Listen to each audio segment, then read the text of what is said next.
नमस्कार, विमलच्या किचनमध्ये तुमचं सर्वांचं खूप खूप स्वागत आहे। दीपावलीच्या सर्वांना हार्दिक शुभेच्छा। आज मी हे अनारसे बनवत आहे। त्याच्यासाठी 1 गिलास चावल घेतले आणि हे 3 दिवस पहिले मी चावल भिजायला ठेवले होते। स्वच्छ 2-3 पाण्याने धुवून ठेवले आणि नंतर रोज पाणी बदलत राहिले 2-3 वेळेस एक बार धुवायचं आणि ठेवून द्यायचं, 3 वेळेस पाणी बदलायचं आणि ठेवून द्यायचं दुसरं पाणी टाकून। असं 3 दिवस केले मी। आज 4था दिवस आहे। आजही मी 2-3 वेळेस पाणी बदलले। आता हे 4थं पाणी आहे, ते पण बदलत आहे। आता ह्याला 10 मिनिट ठेवून देते चाळणीवरच। नंतर मी ह्याला एका कपड्यावर पसरून ठेवणार आहे। फॅनच्या हवेला ठेवू नका आणि फॅनच्या हवेला जर ठेवलं तर लवकरच मग पिसून घ्या, नाहीतर जास्त वाळले जातात चावल किंवा सुकले जातात जास्त। असंच मी हे पसरून घेते। अर्धा तासाच्या नंतर एक वेळेस मी ह्याला हात फिरवून घेतला होता। आता पाऊण तास झाले हे व्यवस्थित आपले चावल कोरडे झालेत। हे बघा मी किचन ओट्यावरच ठेवलेले आहेत। मिक्सरच्या भांड्यात टाकून ह्याला बारीक पिसून घेतले। आता सुजीच्या चाळणीने ह्याला चाळून घेणार आहे। सुजीच्या चाळणीने चाळायचं म्हणजे आपले अनारसे चांगले होते। तर जाळीदार मोठ्या चाळणीने चाळायचं नाही।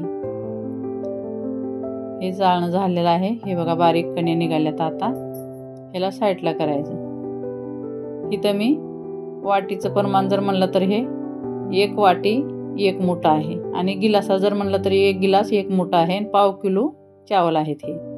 हे अर्धी वाटी मी गुळ घातलाय। तुम्हाला जर गोड आवडत असलं तर इथं 1 वाटी गुळ घालू शकता किंवा साखर टाकू शकता। पिठी साखर टाकायची। साखर जर टाकली तर पिठी साखर टाकायची 1 वाटी। आणि जर कमी गोड खाता असलो तर मग 1 वाटीला थोडं कमी टाकू शकता। आम्ही थोडं जास्तच कमी गोड खाता, त्याच्यामुळे मी अर्धी वाटी टाकली। तर आपलं पीठ तर आता ह्याच्यानं ओलं होणार नाही, तर मी इथं दुधाचं 2-3 चम्मच दूध टाकून हे पीठ ओलं करणार आहे उद्या। आज असेच मी गोळे बांधून ठेवणार आहे। व्यवस्थित ह्याला पहिलं मिक्स करून घ्यायचं, एकजीव करून ह्याचे 2 गोळे करून घेणार आहे मोठे मोठे। जास्त मी दाबणार झाले, हे हलक्या हातानंच मी दाबत आहे पीठ। फक्त आपल्याला हे गोल गोळे करून ठेवायचे आहेत, हलक्या हलक्या हाताने दाबून। फक्त एक जीव व्हायला पाहिजे असे मी इथं 2 गोळे बनवून घेतलेत। हे बघा 2 गोळे केलेत। आता हे एका मिक्सरच्या भांड्यात हवाबंद डब्यात ठेवणार आहे। हे मिक्सरचं ढक्कन गच्च लागते म्हणून मी ह्याच्यातच ठेवले होते। आता ह्याला फोडून घेते। ह्याला फोडायचं, ह्याच्यात गाठ हे राहू द्यायची नाही। आणि आपल्याला इथं दूध किंवा पाणी घ्यायचं आहे। तुम्ही दूध खात असलं तर दूध घेऊ शकता, मी दूधच घेणार आहे। इथं हे बारीक करून घेणार आहे पहिलं।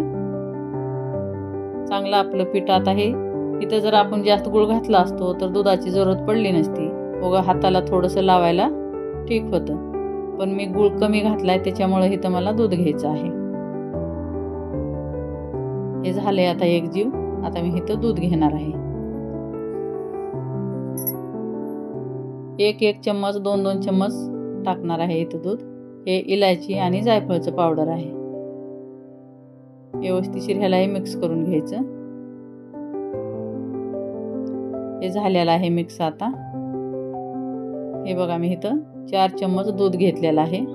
1-1 चम्मच टाकून आपल्याला मिक्स करीत राहायचं आहे। ह्याला पाणी सुटते, एकदा दूध किंवा पाणी लावलं ना आणि आपल्या हातानं जास्त ओलं होत राहते, त्याच्यामुळं 1-1 चम्मचच पाणी टाकणार आहे किंवा दूध टाकायचं। आता मी इथं दूध टाकून घेते 1-1 चम्मच।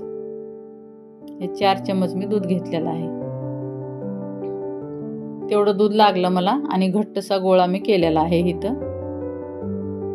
हे पहा एकदम घट्ट करायचं। जेव्हा आपण त्याला खसखस लावतो ना तेव्हाही पातळ होते आपल्या हाताच्या गरमीमुळं, त्याच्यासाठी कधी अनारशाचा गोळा घट्ट करायचं। हे बघा हाताने दाबून ह्याला बोटाच्या साहित्याने आपल्याला ह्याला पातळ करायचं। जास्त पातळी केले नाही, जास्त जाडे केले नाही, मीडियम साईजचे मी अनारसे बनवत आहे। असेच पहिले 2-3 गोळे मी बनवून घेते। जेव्हा आपण खसखस लावतो ना तेव्हा आणखी हे थोडंसं पातळ होतं पीठ। असेच सारे मी करून आता खसखसमध्ये लावून घेते। खसखस तेल साईडला मी गरम करायला ठेवलेलं आहे। मिडियम गॅसवर. हे खसखस आहे, हे पहा. एकदम आता ह्याला खसखसमध्ये ठेवायचं आणि साईडला घ्यायचं. साईडला जर घेतलं का खसखस दाबून लावायला येते आणि दाबलेली खसखस जास्त तेलात निघत नाही. एक दोन निघते, पण एवढी निघत नाही. त्याच्यामुळं खसखस लावायचं आणि साईडला घेऊन व्यवस्थितशीर दाबायचं त्या खसखसला. आणि मी एकाच साईडला खसखस लावत आहे. अनारशाला एकाच साईडला खसखस लावते. हे बघा, असं दाबण्यामुळं आता खसखस निघणार नाही. एकदा खसखसवर ठेवायचं आणि त्याला साईडला घ्यायचं आणि व्यवस्थितशीर दाबायचं. हेच ह्याचं मेन हे आहे प्रोसेस. खूपच छान आता झालेत आपले अनारसे. एक टाकून बघते, कुणाकुणाचे अनारसे असं पिघळते आता म्हणा. असं काय होत नाही माझं कधी. आता हे एक एक करून असेच टाकून घेते. पहिले एवढेच तळून घेणार आहे मी. कसे होते ते आपण बघायला पाहिजे.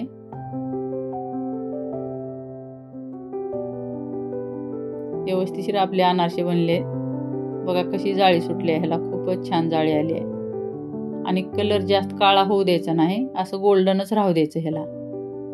आता हे दुसरे टाकून घेते आणि त्याला काढून घेते. हे मिडियम गॅसवर तळण्यामुळं दुसरे आपण खाली बनवू शकता आणि वरचीवर टाकू शकता. एकदाच बनवून ठेवायचे नाही तर नसता बनवून ठेवलेले अनारसे चिटकत येतं खाली. हे बघा, मी चाळणीत काढून घेते. बघू जरा प्लेटात तेल निघते का. हे बिलकुल अनारसे तेल पित नाही तर खूपच छान होत्यात हे. आणि गुळाचे अनारसे एकदम नरम होत्यात आणि साखरेचे अनारसे कडक होत्यात.